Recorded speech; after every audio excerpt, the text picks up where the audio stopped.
Hola amigos, hoy tenemos a José Luis Torres de nuevo para ayudarnos a comprender el momento que atraviesa la economía y lo vamos a hacer con respecto a las materias primas en una comparación entre los años 70 y la actualidad, ¿no? En los años 70 sufrimos una inflación que derivó en esta inflación y crecieron mucho los precios de las materias primas. Hoy estamos en una situación que puede ser muy análoga. Entonces nos gustaría que José nos explicara cuál es su punto de vista, cuáles son esas similitudes, cuáles son las diferencias, qué tipo de materias primas son las que él prevé que hoy van a subir más y cuál va a ser la influencia en la inflación. En fin, todo lo que concierne a este tema. José, Hola. cuando tú quieras, encantado de que te pases por aquí, por nuestro canal. Muy bien. Muchas gracias por la invitación. Bueno, las similitudes y las diferencias, bueno, las diferencias fundamentalmente es el tipo de materia prima, ¿no? En los años 70 era fundamentalmente el petróleo, es decir, las economías eran muy dependientes del petróleo y precisamente el shock fuerte que se produjo y que afectó a la inflación y posteriormente al efecto negativo sobre la producción fue pues, el aumento de los precios del petróleo, la crisis del 73, la del 79, que fundamentalmente estaban provocados por las guerras árabes e israelíes, y eso provocó pues, bueno, que al final el mundo entrase en recesión. Quizá no tanto por el propio shock del petróleo, es decir, por el propio aumento de la materia prima fundamental que se usaba en toda la industria, sino por la reacción de los bancos centrales ante dicho shock. ¿Vale? Es decir, en aquel momento, en los años 70, los bancos centrales lo que hicieron fue aplicar políticas expansivas, básicamente para intentar aislarse a través del tipo de cambio del shock del petróleo, y eso pues al final lo que provocó es todavía más inflación y mayores efectos negativos sobre la economía. Actualmente, bueno, pues estamos en una situación parecida, un poco similar. Las materias primas han cambiado totalmente, es decir, ahora vamos a un mundo donde el petróleo cada vez va a tener menos relevancia, es decir, el petróleo le va a pasar algo parecido a lo que le pasó al carbón. Es decir, no, el petróleo no se va a agotar nunca porque vamos a dejar de extraerlo en breve, es decir, de hecho, más rápidamente de lo que en principio uno podría pensar. Y ahora, pues, lo que tenemos es otro tipo de materiales que son fundamentales para las nuevas industrias, la industria tecnológica fundamentalmente, es decir, la industria de componentes para fabricar imanes que ya se utilizan en cualquier producto manufacturado. Pues bueno, ahora resulta que tenemos un nuevo escenario donde hay unos minerales, básicamente pues aquellos minerales que están relacionados con las baterías, con la industria de energía renovable, etcétera, etcétera. Es decir, ahora tenemos pues el litio, el cobalto, las 17 tipos de tierras raras, ¿no? que son raras porque son difíciles de extraer, no porque no haya. Es decir, estos materiales son muy abundantes en la naturaleza, pero el problema es la extracción y luego la concentración en algunos países, tanto de los procesos extractivos como de la manufactura precisamente de esos nuevos materiales que ahora son fundamentales, son estratégicos pues fundamentalmente para la industria electrónica. Y lo que está pasando... Perdona, sí. por ir aquilatando el tema, sí. En las similitudes, por lo que te estoy entendiendo, hay varias, ¿no? Una de ellas, pongo, la actitud de los bancos centrales con su política expansiva.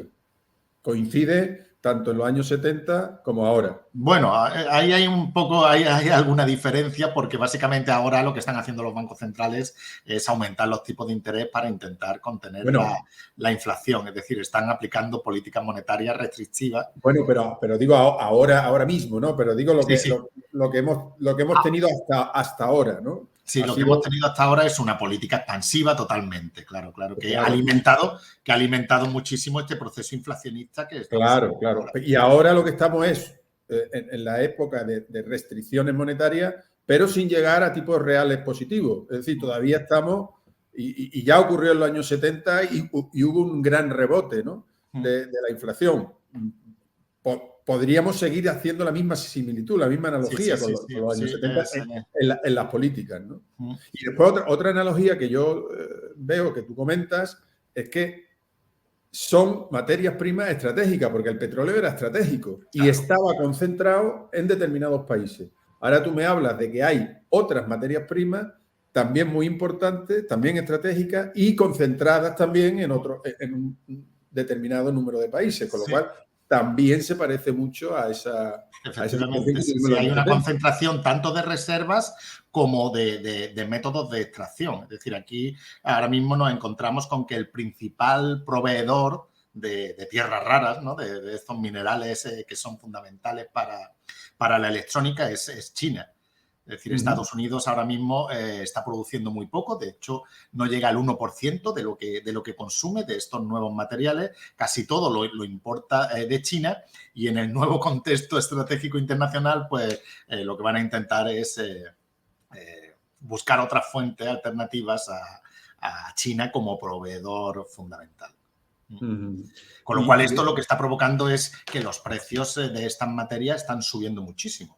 Claro. Claro, que eso va a hacer que esos inputs hagan que los precios del resto de los productos también suban, digamos, en una segunda oleada de inflación.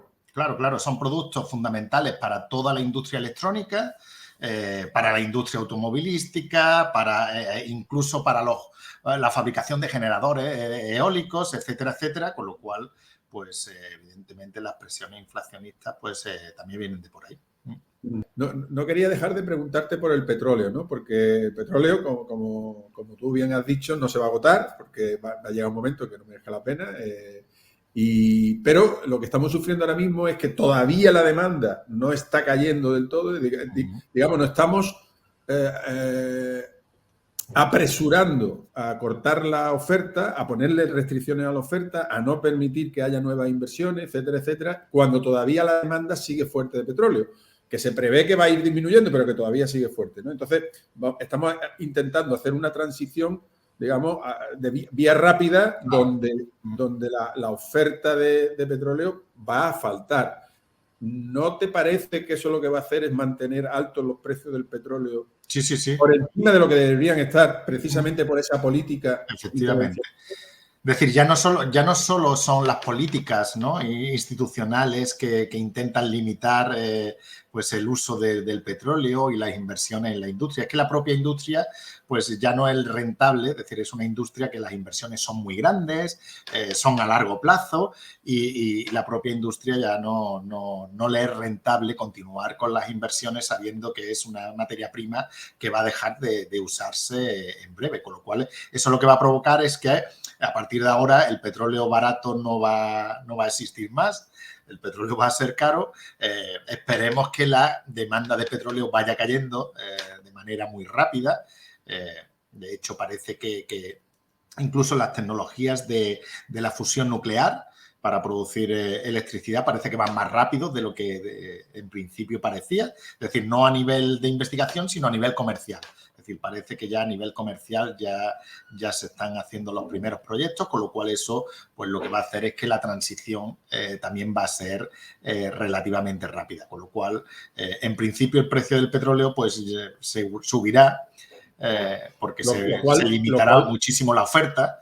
Pero lo cual va a ejercer una presión una presión inflacionista además de la que hay, ¿no? Porque el petróleo, es más, puede incluso, si sigue la demanda de petróleo alta y los precios altos, puede provocar hasta una pequeña recesión. Efectivamente, es decir, lo que hay es que reducir la demanda de petróleo, es decir, para que esos precios no se disparen. Es decir, si estás reduciendo la oferta, pues obviamente, si no quieres que los precios aumenten, también tienes que reducir la demanda.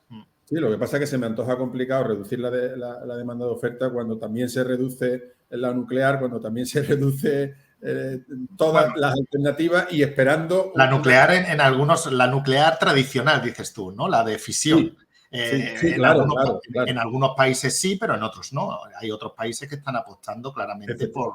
Efectivamente, pero me refiero a Europa en general y a España en particular, pues alguna energía tendremos que tener, ¿no? Porque claro, energía tenemos que tener. La demanda del petróleo, no queremos nucleares, los eólicos son demasiado altos y tal, al final la falta de energía es un problema. Sí, las energías renovables tienen el problema de que no son continuas. Es decir, la solar depende del sol, la eólica depende del viento, la hidráulica depende de cuánta agua tengamos, de la lluvia. Sí, con lo cual tiene que complementarse con otro tipo de tecnología. Claro, si quieres quitar el petróleo, pues digamos, la más accesible, la más barata que tenemos es la nuclear tradicional, la de fisión. Lo que pasa que, bueno, pues evidentemente los riesgos que tiene esa energía pues hace que a países estén apostando por ella, como Francia o como China, como Estados Unidos, mientras que otros países pues han decidido no apostar por la energía nuclear de fusión. Claro, mientras llega la energía nuclear de fisión, pues tenemos que seguir dependiendo del gas y del petróleo, es decir, de los combustibles fósiles. Con lo cual todo va a depender mucho de cuánto se puede instaurar la energía de fusión nuclear en términos comerciales, es decir, aplicada no a nivel de investigación, sino a nivel comercial. Aunque eso parece que le queda, ¿no? Sí, en principio se estimaba que los primeros reactores de fusión podrían estar para el año 2035, pero parece que ese plazo se va a cortar. Es decir, se está invirtiendo muchísimo dinero. Los grandes países, sobre todo China, Japón, Estados Unidos, consideran que es estratégico invertir en ese tipo de energía porque evita depender del exterior en términos de combustibles fósiles, eliminar toda la dependencia del exterior sobre todo para aquellos países que no tienen reservas, ¿no?, de este tipo de combustibles fósiles y se está invirtiendo muchísimo dinero, con lo cual la tecnología funciona un poco así. Es decir, si invertimos mucho dinero, pues se avanza muchísimo, si se invierte poco, pues se va más lento, con lo cual los plazos se pueden acortar enormemente si se dedican muchísimos recursos financieros a eso. Muy bien, José. Pues, oye, muchísimas gracias, como siempre, y un placer que nos ilustres de los temas que nos esperan en temas de energía. Recurriré a ti más veces, si tú te dejas. Muy bien, cuando quieras. Sí, claro, yo encantado. Muy bien. Pues nada, hasta otra. Vale, hasta luego.